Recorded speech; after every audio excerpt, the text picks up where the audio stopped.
Hello there and welcome to this course on data filtering for healthcare with Python. My name is Valentine and I'll be your instructor. In this course, we are going to follow this structure, so we'll get started learning about the objectives that we need to work towards, so the learning outcomes. After that, we'll get to learn about what data filtering techniques in relation to healthcare and Python are and why we perform them. Then after that, we'll go through a practice session that should take us about an hour, and in this session you will be able to learn about concepts in relation to data filtering that will help you be able to get data that will be relevant for your analysis. So generally that's the approach. At the very end we'll just talk about the next steps. So let's get started. By the end of today, we are expected to have achieved these learning outcomes. So we should be able to explain the importance of data filtering in healthcare. We should also be able to implement advanced filtering methods, including filtering with multiple conditions in different ways, in different healthcare scenarios. So those are just the two major learning outcomes that we are going to be working towards. What is data filtering in healthcare using Python? So this process generally involves extracting, sorting, and refining large data sets of healthcare data to obtain specific subsets that meet certain criteria or conditions. So it might involve being able to narrow down to a part of a bigger data set using techniques in relation to Python. And the goal here would be to ensure that we have some subset of data that is quite relevant to our research question. There are different examples of just use cases where data filtering might happen. So one would be in a case where probably we wanted to analyze pediatric patient data for childhood disease patterns and treatment outcomes. It could be that that subset of data, that's pediatric patient data, would come from a bigger data set, and that process of shifting from a bigger data set to now this smaller data set would entail filtering.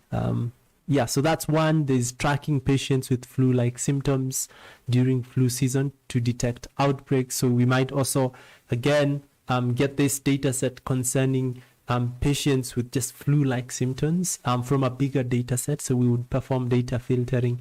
The same case, we might filter out patients who have missed multiple medication refills or appointments from a bigger data set. Or we could also end up filtering in order to perform filtering in order to identify patients maybe with a certain type or stage of cancer based on maybe imaging features, etc. So the use cases of filtering are vast, and in this particular workshop we'll get to learn about Python techniques in relation to data filtering that will come in handy. It's important to note that when you're taking this workshop, the assumption is that you already have some Python fundamentals background. So the idea is that we are starting off from a point of view that you're well off already in relation to working with Python. A prerequisite workshop for this would be either data wrangling with Python workshop that we already have, or the data or filtering or handling missing data for healthcare with Python workshop. So those are just some prerequisites, and the idea is that once you have gone through this workshop, you should be ready to now undertake data analysis works or data visualization work. So that is what would be a prerequisite as you continue in this learning journey. Why would we want to perform health care data filtering? We touched on a bit, but the idea is to generally focus on relevant information that pertains to your research question. The idea might also involve filtering for data that is actually meaningful. Sometimes you might have dirty data and you might not want to use that data in your analysis, so you would tend to improve data quality. There's also enhanced decision making, so you are able to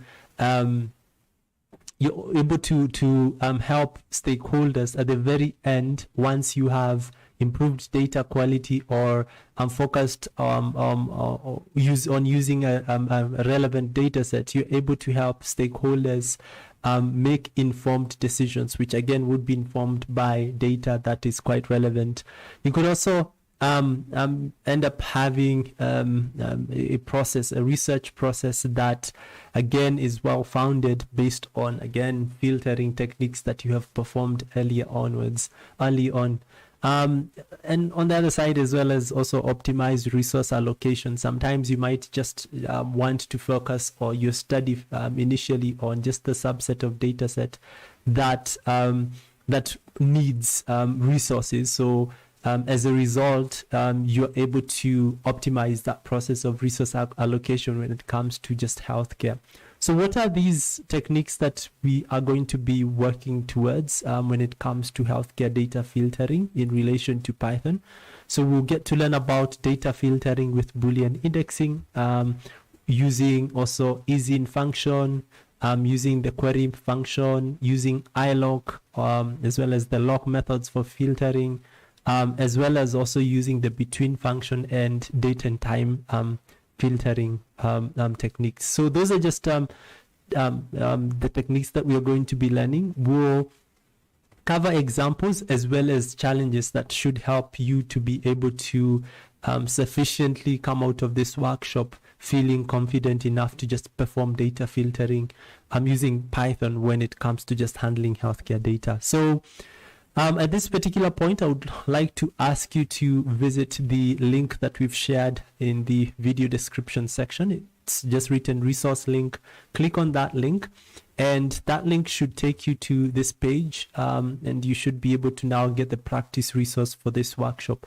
So we have a sample resource that you can use for those persons who are just curious to just try out some of the concepts that we are going to be covering. But if you really want to go in an in-depth way through the content that we have, you can opt to become a NAFTAWork member, and you'll have other resources pertaining to data filtering, and that might include just extensive challenges as well as solutions to those challenges, and it will just help you to just become a better healthcare data analyst, or become a better data professional when it comes to just working with healthcare data. So once you click on that link, you should be taken to this page, and in this page we are going to be covering various aspects. So this is a notebook that will cover just different concepts, the ones that we have talked about so far, and under each section we'll cover just examples as well as challenges. So once you get here, just save this notebook as a copies by clicking on File, then Save a Copy in Drive. File, Save a Copy in Drive. It should open a new tab with the same notebook, but now one that you can be able to make changes and save those changes. You can rename it by clicking on the very top of that notebook, and then close down this one because we don't need this notebook for that purpose. Because if you decide to work on this notebook, you won't be able to save your changes, just in case you might want to come back later. So once you have done that, for me, I won't go through that. I just click open mine in playground mode because I don't want to save any changes. So once you have done that, the next thing you need to do is click on connect. So click on connect. And by the way, if I'm too fast, feel free to rewind the stream. So because we're streaming, you can always rewind, and you'll still just end up going through what we've covered so far. So this, when we click on connect, we'll connect this notebook to Google servers, and we should be good to go. All right, starting off, we'll get to learn about now data filtering with Boolean indexing, the different sections as well. I had initially expanded them. Let me just close them. Okay, can't save them, but it's okay. So initially we Now, the first thing that we need to go through is now the first concept, data filtering with Boolean indexing. So let's expand that and expand this section 1.1, understanding Boolean indexing. So initially, when we are working with data, we would load the data set, and we can use a library, the pandas library, for loading the data set, as well as performing some of the, actually all the filtering operations that we're going to be performing. So starting off, we're going to load this data set and preview it so that you have a good idea. If you get this pop-up, just know that you had not saved a copy in Drive, and you won't have any changes saved. But if you don't, it's okay. So I'll just run anyway. This is how my data set looks. This is how it looks. This is just random data, healthcare data. It's anonymized. Their names do not actually reflect real patients. So just anonymized for this workshop. So once you have done that, the next thing that we can be able to do is to now perform our filtering. We want to filter for patients who have been admitted. So where yes, the admitted column has a yes value. So how we're able to do that, we would first of all reference the data frame name, so the DF. Then what we want to do is to define our expression. So we want DF admitted, where DF admitted, so we are referencing this column, DF admitted is equal to yes. If it's not equal to, we can always put a column. So this means not equal to, but this means equal to. So if DF, this column is admitted is equals to, has the value yes, then we are going to fetch those data sets. So this condition, we are actually we can actually build, also have multiple conditions, which we are going to see next, depending on whatever use case that we might have. So we put this condition inside our this square bracket of DF, the original data frame, and then we get the outcome of that, those records that we have admitted as yes, stored in admitted patients, then we preview them here. So you'll see that all the records have yes, yes, yes in this particular case. So this is an easier way of just being able to filter for records that we want, and we can now work with this now data frame admitted patients to perform other techniques. All right, at this particular point, pause the video, then work on the challenge. It's just one challenge, by the way, not challenges. And then we can, once you're good to go, we can continue. If you're an Afterwork member, you can always verify the challenge by going through the solution section. All right, so the next thing that we're going to do now is to go through the second concept under data filtering with Boolean indexing. So let's expand this. Assuming we wanted multiple conditions, how do we do that? So what we would do, if in our case we wanted multiple conditions, this is one condition. So what we can do, we can define, we can put parentheses around it. So this is the first condition, then parentheses around it, and then we put another condition with also parentheses, but now what will separate the two will be dependent on what we want as a question. So it would be, let's say in our case here, we want for records where age is greater than 40 and gender is equal to female. So let's run this first of all, and you can also just understand what's in this data set. Once you've done that, we can be able to filter now. We use AND to be able to consider multiple conditions. You can also put OR if you want. OR is usually just a pipe. Is age female? Oh yes, OR should be a pipe. On the keyboard, that is trying to look for, that could be, no, should be a pipe. Can't see it on my keyboard, but yeah, you could always explore that later. But AND would have those two multiple conditions the same. Yeah. All right, so let's continue. Work on the challenge. Once you have once you have gone through the challenge, then we can go to the second concept, that that is data filtering with the ease in function. All right. The first thing that we might want to do, let me just expand, close those ones. The first thing that we might want to do is just understand the is-in function for just one condition. So the is-in function, it's another way rather than using now Boolean indexing. So this is actually the condition that we have here. We usually term it as a Boolean vector. But I did not bring that out. Yeah, just know that. And this method is usually called Boolean indexing. However, we can use a different method. We can use the is-in function that allows us to filter data based on maybe some set of list of values. So if you have multiple values, then we can be able to use this particular method. Maybe you want to check whether in this particular column called medication, whether this value or this value or this other value, whether we would want to retrieve records with these values instead, rather than writing multiple conditions of the same using the same approach here. We can just decide to use the is-in function, and then once we have done that, we can just almost the same as we did our condition. We define it here and then we pass it inside these square brackets, and we get to preview that. So let's first of all preview this data set. So what we want records where medication is lisinopril, whatever you name or how you pronounce it, or metformin or atorvastatin. So those are the different records that we would want to filter, and there could be more. So we have 3, which are the first 3.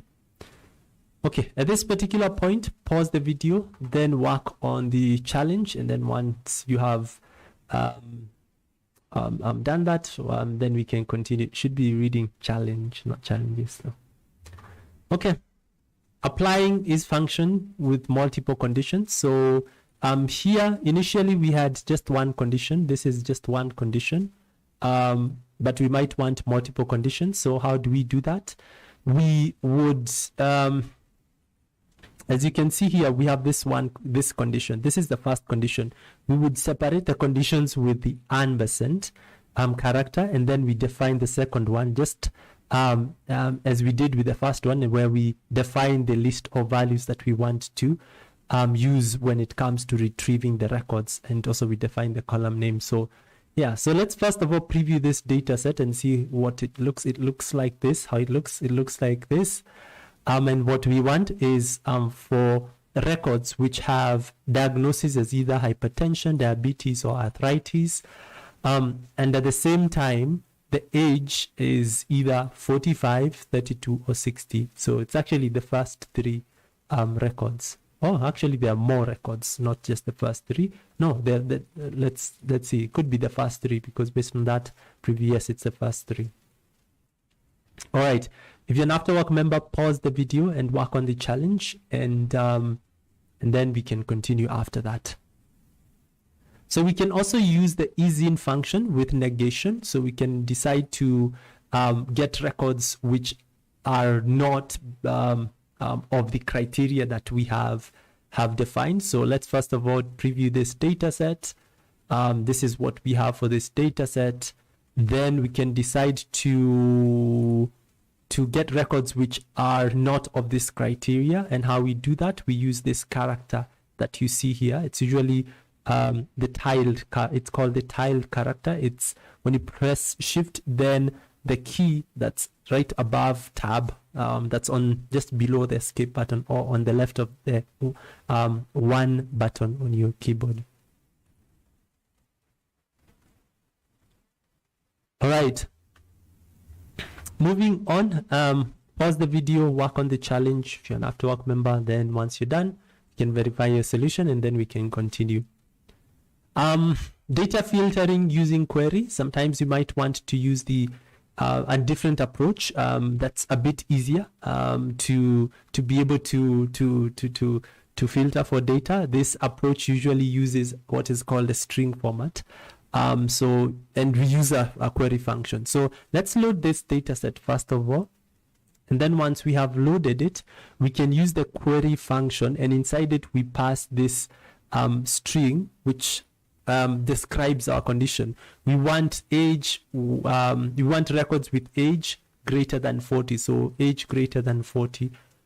So we query for those records, and then we store them in filter data and preview them, which are these ones over here, which have age greater than 40.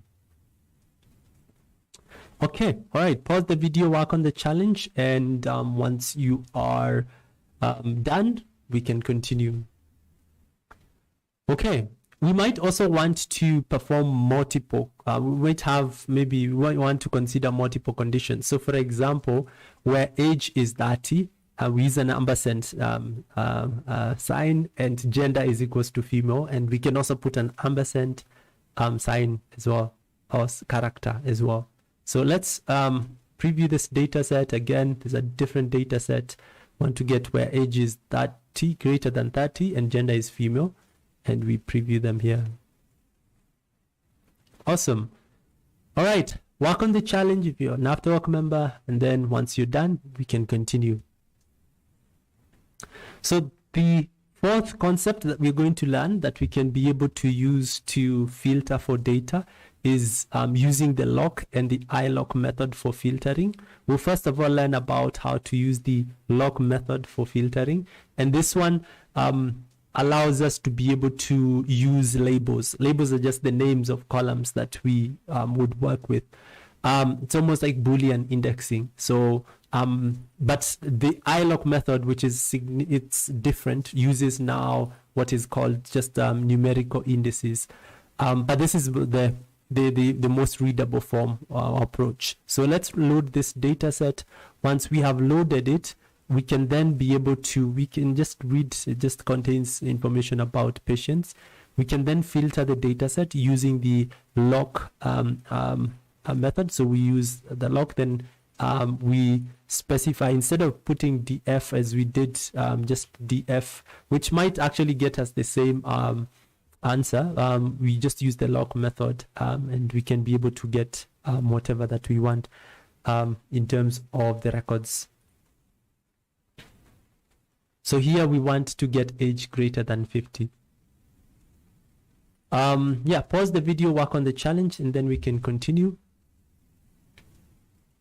We can use the iLock method to filter for data based on now integer locations. Maybe sometimes within a table, we just want to select maybe data that's not necessarily record. You might want to, let's say, maybe filter for the first 5 rows and the first 3 columns, and get that data itself. So generally, this method allows us to filter data based on integer location. So rather than using a label, you can actually use the label and also have some more, define what exactly you want to get from the data set. But this other method for iLock just allows us to be able to filter for data based on what is called numerical positions.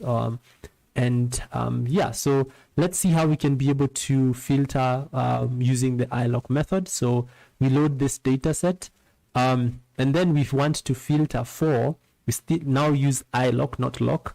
We want to get the first 3 rows. So we put a double colon to say we want to start from the beginning to number 3, the third 3 rows, and all the columns. When we put a double column, it means all the columns. But we can even specify the columns that we want just using numbers, or just as shown. So let's run that, but you can play around, experiment, and you would be able to see. So we wanted to see the first 3 rows as well as all the columns, but we could even decide to, let's say, -1.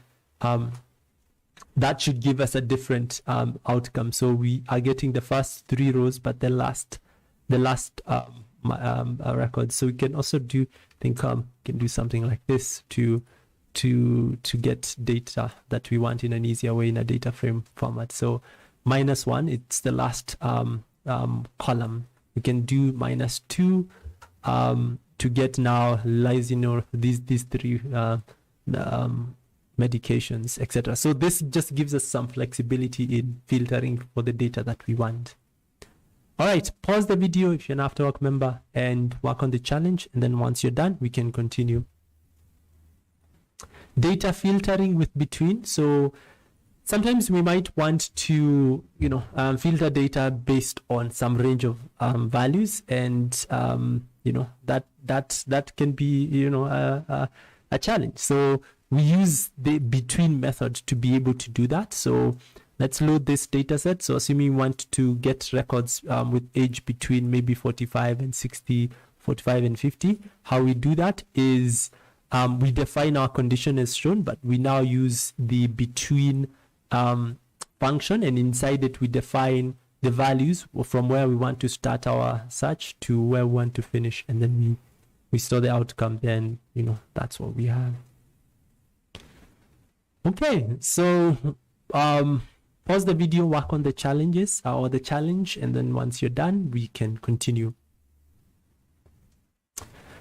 We can also have between function with multiple conditions. So for example, in our case, let me just run this data set, and you can also do the same thing to just preview and see how it looks. We can decide to get for records which have age between 30 and 40, and we define that as shown. We enclose the condition with parentheses and use an ampersand, and now we also define our second condition as shown with also parentheses taken into account, and then we filter it.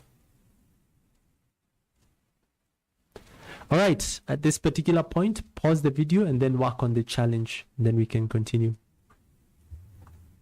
Okay, data and time filtering. So far we've been able to work with numbers. We've also been able to work with strings or texts. Like in our case here, we have worked with numbers. In our case here, numbers, but in some other situations, here we've worked with text in our conditions. So assuming we had dates and we wanted to maybe get records with a certain date or date between, then how do we do that? So let's learn how to work with them, work with that type of data. So to work with dates, we normally, and when we're working with Python, more specifically pandas, we normally use the toDateTime function, which allows us to convert textual data or strings to represent dates and also times into what are called datetime objects. Datetime objects that we can be able to now provide or we can perform date and time filtering operations to, like if we want to select maybe a specific to select records within a specific range, then we can do the same thing. So let's load this, and then once we have done that, we can be able to convert, say, the date prescribed. You can see we have this is a date. We also have date of birth as well, but we are much more interested in this. We want to get records based on this value, this column. So date prescribed, we can be able to convert that by using the toDateTime. So we use pandas to toDateTime, then we specify the column that we want to convert into a datetime format, and then we store that. We replace the old column, that's date prescribed, with now the new column with the datetime format. Then once we have done that, we can now apply just conditions that we had, let's say greater than, maybe where we want to fetch records where, let's say, date prescribed is greater than what we have here, and date prescribed is less than or equal to what we have there, and we print it out. You can also play around. You can also do some date conversion for this other one as well. We can convert this as well from the string to a datetime object as well, or datetime format. All right, pause the video, work on the challenge, and then once you're done, we can continue to our second last concept. So we might also want in other times to maybe I don't know, maybe filter. So here the idea was, by the way, here was just to allow you to be able to learn this concept of toDateTime. But now how do we apply it? So we apply it first of all by we first of all perform those conversions. So after we have identified the table that we are working with, so this is the data set that we have, we can decide to convert them to a date-time format. That's the date of birth, admission date, discharge date. And note that the dates here have time. You can see these ones have time. And our previous date did not have time. It just only had just the dates in the format as shown. So we had year dash month dash day. Here we have additional time. So we can still do the same thing. Use just the toDateTime function. It will convert the strings because originally this is just text or string format. It's not in a datetime format. So we convert the strings into a datetime format. And then once we have done that, we can now perform our operations. So we can decide to compare, to get records with a grade, with maybe admission date or a date greater than or less than a certain date that we want. So yeah, so let's run that. All right, pause the video if you're an Afterwork member, work on the challenge, and then we can continue. Lastly, we'll get to learn about date ranges. I think we've learned about how we can be able, after we've converted our dates to datetime format, we can decide to instead of specifying, this is a long method of specifying, we are even repeating the same columns here. Instead, we can define our range, the one that we want to work with for retrieving the records, by using a between function. So initially, let's load the data set that we have here. We'll convert these columns to date time, so date of birth, admission date, and discharge date. And then inside our condition, we can define the date where we want to start. We can define the date for the records or that we want to start with, from this particular date to this particular date. So we want to get records for that range, and then we save the outcome inside filter df, and voila, we have our dates. But here it seems that we didn't have such 2020 to 2021. So we had generally 2021. We can even try maybe 2021. Just play around with the numbers, 2021 to maybe 6. Maybe I will put maybe 6 here, so that we see from January to June. Okay, we don't have that. 5. Let's try from 5th to 6th. Yeah, can get more records. I think this should work. Or we can even try something else. We are doing date of birth. So we are doing this. Okay. So we can do, let's say, admission date instead. Yep, that should give us records. Yes, there's one record there. All right, at this particular point, if you're an Afterwork member, pause the video, work on the challenge, verify it with the solution, and once you're done, we can continue now to the next steps. So that's it in terms of data filtering. There isn't a lot, but once you have gotten a feel of those different concepts, you should be good now to just filter data for whatever purpose that you might have. Maybe filter data for visualization, or for just creating maybe reports, maybe having tables that you can be able to use for maybe creating pivot tables, etc., or even just getting data maybe for machine learning purposes. So yeah, so you should feel now confident enough that you can be able to filter data for healthcare. We've been working with healthcare data sets, but of course there's a whole lot more that you can be able to learn still in relation to filtering for healthcare from a domain perspective. But for now, this is generally from a data perspective when it comes to just applying filtering techniques in relation to Python. The next workshop that we would recommend now maybe the data analysis, or not only data analysis, or even data visualization generally. So do have a look at that, and we hope your learning journey was was productive and you're able to learn something. And if you'd want to maybe get informed when we post such future workshops or courses, be sure to subscribe and also give this video a thumbs up so that other learners who might be like you can also get recommended. And yeah, so all the best in your learning journey, and see you in the